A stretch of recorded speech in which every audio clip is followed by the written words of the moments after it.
You got that absolutely right, Asha. Thank you. Awesome. Good evening, everyone. Good afternoon. And thank you, gentlemen, for making this panel happen. And thank you, MMA. Okay, let me quickly involve the crowd a bit. Otherwise, it will get boring, right?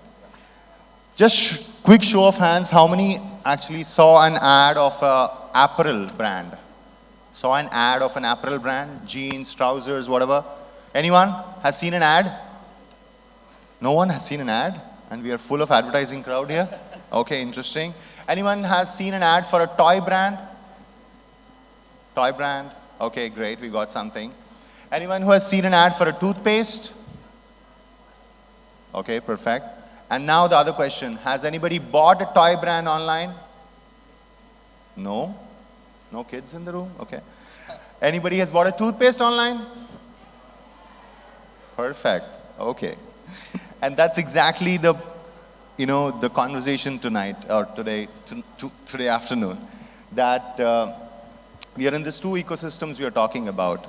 We are talking about the e-commerce industry expected to grow around 24% in Indonesia in 2022, almost to reach $30 billion this year. And it's like a massive industry which is growing, which is poised to grow. And several of the panels have talked about it, wherein the very thin silver lining of the bad pandemic we had was actually the explosion of e-commerce and the way consumers started to adopt e-commerce in the buying processes. This ecosystem was promptly supported by a lot of other ecosystems around payments, logistics, delivery solutions, and a lot of them also geared up to make sure this is happening in the right way it is happening. But unfortunately, again, I believe that the advertising and the media ecosystem is left out of the equation when we talk about e-commerce and how e-commerce enablement is happening in Indonesia. And that's exactly what we are here to talk about today. And I have an esteemed panel who are going to talk about different versions of, or different aspects of how this ecosystem is going to grow from here and how we are seeing an integrated approach. The mantra of this panel would be, when we finish probably the next 25 minutes, we're going to agree, or we're going to make all of you a part of the conversation wherein we're saying every media dollar spent should be an e-commerce enabled media dollar. With that, let's kick off the panel with the first question. I think it's available to all of you guys. I'll start from Pak Anto. Have you arrived to the world where every consumer journey should lead to an e-commerce marketplace or a shopping destination? Yeah, I think every customer journey is actually, all the business wants it as become a sales, right? So that's why actually the most important thing is actually to create really as seamless as possible.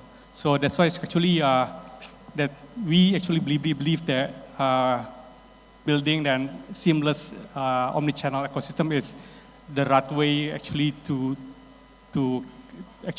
answer this. Because actually we built that, we have that blibli stores, that we have that also Tukar Tambah, and also we have 22,000 more about the online to offline partners, actually to make it as seamless as possible.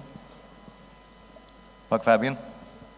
No, I agree. I mean, from a technological standpoint, I do believe that today's technology has been enabling us to not only e-commerce, but commerce in overall.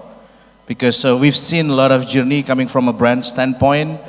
Even from an instant messaging, you can start buying stuffs, even if it's manual or others. But I think consumer journey is evolving to a world we've never seen before, and it is enabled by technology and how digital media has been evolving as well. So yeah. So you basically go after the consumer. Whenever a consumer wants to buy stuff, you should be available. And that's exactly where the world is moving. Merrick? The simple answer is yes, and it should. I think all of us, when we spend on media, are looking for that sale directly or indirectly. And so what we're seeing is a shift in the journey, whereby the customer journey or the shopping journey starts a lot earlier than what it did before. I mean, growing up, the shopping journey would start when we actually enter the grocery store with mom, or we enter the restaurant. But in today's environment, the shift has clearly happened, whereby the shopping journey happens essentially every waking minute of our consumer, right? So, and that's the challenge that brands are sort of navigating through in today's environment. So the simple answer is yes, and it should. That's really encouraging to hear that all of us are on the same page. In fact, one of the aspects which I want to go next is essentially how do we make sure that this is omnipresent, right? It's not the consumer journey. I think we were talking about, Eka was mentioning in the other thing that it's a consumer journey. It's not a digital consumer journey, or it's not an outdoor consumer journey. It is a consumer journey. It is one person trying to figure out whether to buy a brand or not, whether to engage or not. In that, I think I'll start with Merrick on this, that there are many innovations which are happening in the outdoor world. I mean, and you run an outdoor outfit, and I'm sure a lot of brands are trying to figure out that, hey, from an outdoor perspective, from where you are in an outdoor setting, how does this consumer journey travel into the e-commerce enablement? And probably then we'll quickly take around after you start. Absolutely. So I think we're fortunate enough to work with most of the major brands, whether they're local brands or international brands. And more, I think the two growing media in Indonesia would be digital marketing, and from the offline perspective, it would be out-of-home advertising from that span. So we do have visibility across sectors and categories in terms of what the brands and the marketers across those sectors are implementing. With that said, we do see a lot of engagement with QR codes as well. I think that was one of the topics for today, whereby QR actually stands for quick response, right? So we've seen QR codes rise in 2010s, and then it sort of went down. And with the pandemic, QR codes actually are re-enlivened, right? Where it's become part of our consumers' daily habits, and we're just a lot more able to use it. It's not only restaurants or malls or for security reasons in COVID and the pandemic that QR codes are used, but we're seeing a lot of more brands actually use QR codes. And we see three recurring themes mainly within QR code usage across brands and sectors. Right? Firstly, QR codes allow for goal-driven, right? So they can actually create their different unique campaigns and really design specific campaigns with a specific call to action using a QR code. Secondly, we're seeing that it allows for obviously better measurement.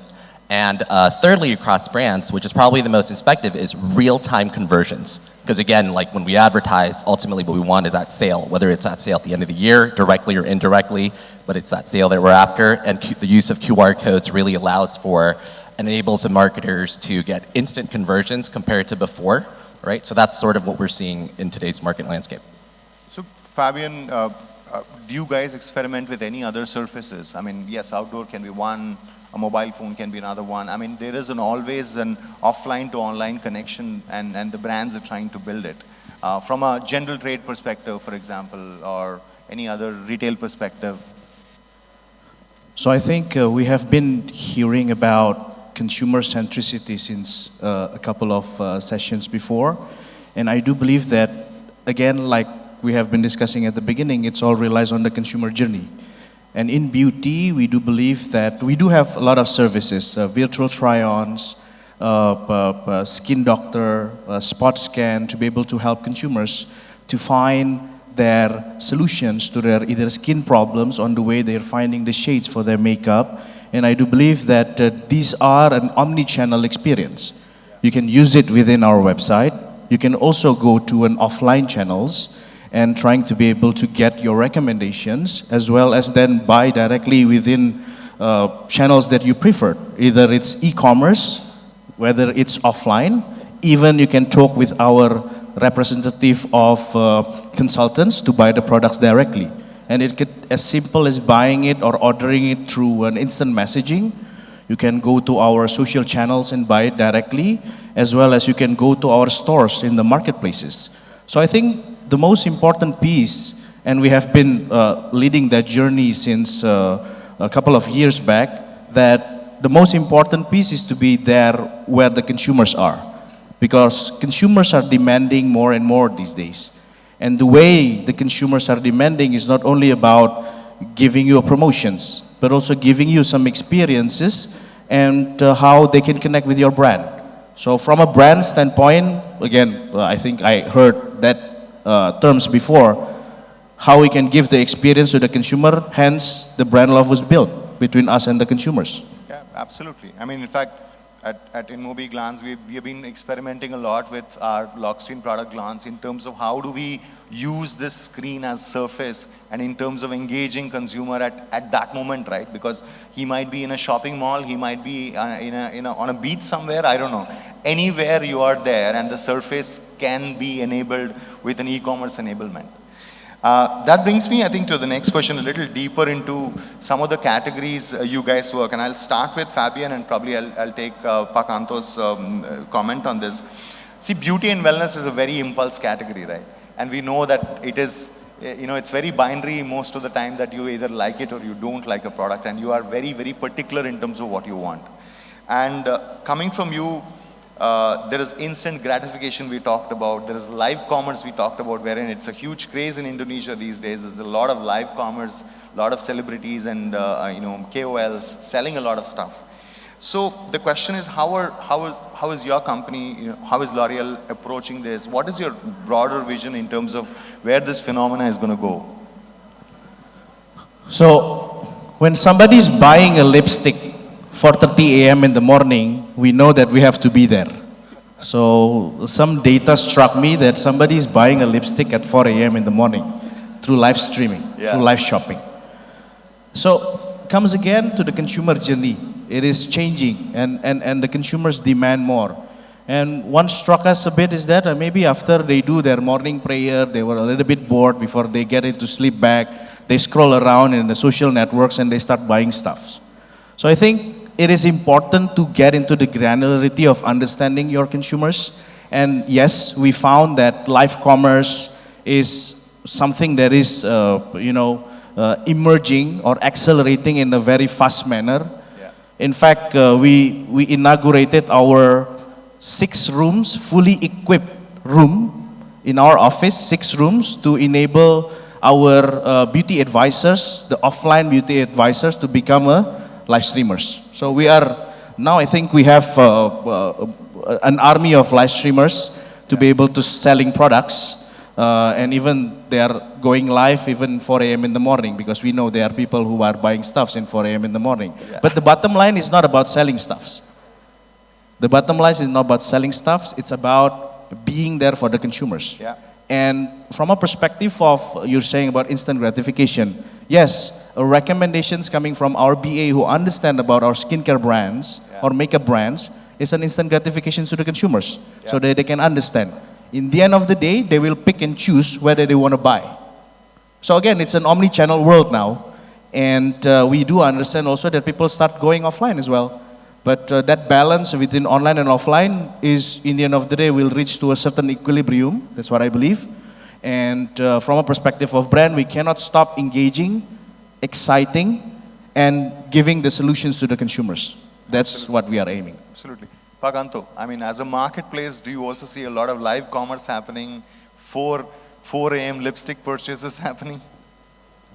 Yeah, I think I agree with Pak Fabian as well that live commerce is actually as the tools to influence a purchase, right? But we believe that it's not only the live show, the live commerce, is actually the whole customer experience where they want to buy it, right? So when it comes to customers where they want to buy, it's still back to that. Is it original? Is it how easy to buy? How fast they can get the products? And that kind of things actually still play the big roles after that see that, oh, this is really good for me. Hey, Merrick, you want to just comment on the impulse and from your experience in terms of how instant gratification or live commerce, anything from your perspective? Yeah, absolutely. I think that goes back to the first topic, right? The shopper's journey today starts at 4 a.m. in the morning, right?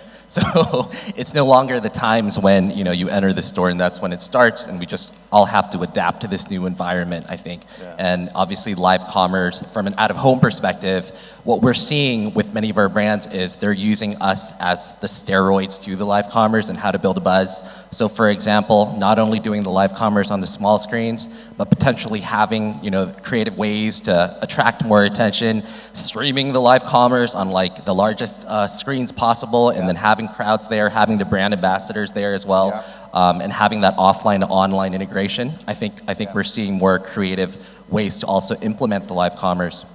Awesome. Yeah. And I think let us get into our next topic, which I have been working on from almost 2015-16 when I was in an agency and I was trying to work with a lot of marketplaces, Pakanto, like yours. And I said, I'll send traffic to you, and what am I getting in return? They shooed me off that time. Now, I know it's a very, very, very standard accepted practice. And marketplaces do get a lot of traffic from brands who are sending a lot of traffic to you. I mean, how do you see that as a proposition? How is it beneficial for you? What does brand get in return? How is that equation work right now? And some of your comments, and probably then we'll also take a quote from the brand itself. Yeah, I think that one is actually a form of the win-win partnership as well, since the brand want to make sure that the whole funnel from the awareness until the purchase is actually happen, and then can actually be measurable, right? And then also with the traffic sending to us is not only just give the traffic and it might be that but there is another, let's say, insights that the brands can have. Then also our first party data that can be utilized. So let's say that the past purchase behavior or the intent where they actually look at on also even the payment type. Is it a credit card? Is it pay later and everything? So we can segment and actually target them with more precise, what can I say? Then it's also, of course, that make it more effective and efficient as well. Fabian, anything you want more from marketplaces with all the traffic you're sending them? No, I mean, again, like as a brand, the main objective of the brand is to build the brand. Correct. And to give the solutions to the consumers. I mean, we have multiple skincare brands from La Roche-Posay to L'Oréal Paris to Lancôme. Yeah. But in the end of the day, consumer wants experience, and definitely it's an enabling function. After consumers understand about the benefit of the products, then they can buy, right? That experience anyhow is going to be there within the platforms. So from a traffic standpoint, it is a fuel to grow the business, but also in the same time, it is a fuel to be able to help us building the brand. And marketplace is the place where we enables the consumers to be able to, get their products, to understand the benefit of the products, and voila, I mean, in the end of the day, we have to keep on doing it. All of this, apart from the ROAS conversation, we also do. Yeah, of course. Okay, that brings me, I think, for the last part of the conversation, guys. We have been talking about shopping growing in its, at the core of it, how shopping is taking the next leap into the next growth level. Obviously, consumers are adapting, brands are adapting, everybody, the whole ecosystem is adapting. The question still remains that are we, as an ecosystem of marketeers, advertisers, agencies, partners, are all looking at an integrated approach. So the question is that how can we start looking at an integrated media plus e-commerce strategy? And probably I'll start with Merrick and then we'll go from there. I think in an always-on world today, most of our consumers have some level of digital exhaustion, right? Yeah. And so it becomes all the more challenging for brands to figure out how can we still engage with these customers in a compelling way, what compelling messages can we give them, what sort of creatives we want to give to keep them engaged when they're digitally exhausted. What we're seeing is a high-frequency medium whereby brands are more and more competing for the share of mind, whereby they're using more high frequency. So they want to ingrain themselves into the daily journeys of their consumers. Fabian? I think marketing fundamentally hasn't changed for decades. It's communicating for a brand perspective, it's about communicating our brands to the consumers well. Yeah. Platform mix are changing, consumer demands are changing, and the way we should excite consumers and engage consumers are changing. So I think when we are seeing it from an omni-channel perspective, of course, it's about, I'm going to say it again and again and again, that we need to keep on building the experience with the consumers, but it's not going to be easy now because back in the days we watch or we listen to a song of top 10 chart and everyone is hearing that. Now you have a playlist, I have a playlist, you have a playlist, so I think it's a fragmentation of world. And to be able to understand that there's only three parts that we need to do is that we need to drive the acceleration with humility because we need to keep on learning and understand our consumers. And we need to drive it with clarity because we need to understand where we want to play and keep on hammering until we get the results. And in the end of the day, we need to try and do things with courage. Because if you keep on back and forth, I'm giving you an example of the live streaming. Yeah. It's a decision within management say that this is going to get big. Boom. We built 6 rooms and now it's a significant amount of business for us. Yeah. I think that 3 part is what we need in this fragmentations of world.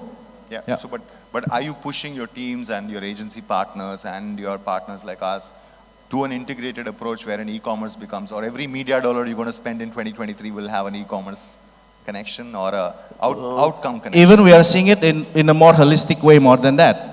Our business, I mean, from a study that we have a lot of MMMs, we have a lot of digital ad rating, total ad rating studies, predictive ROI modeling kind of stuff, that in the end of the day, we are seeing it even more holistic than that. How is it impacting all my channels? Yeah.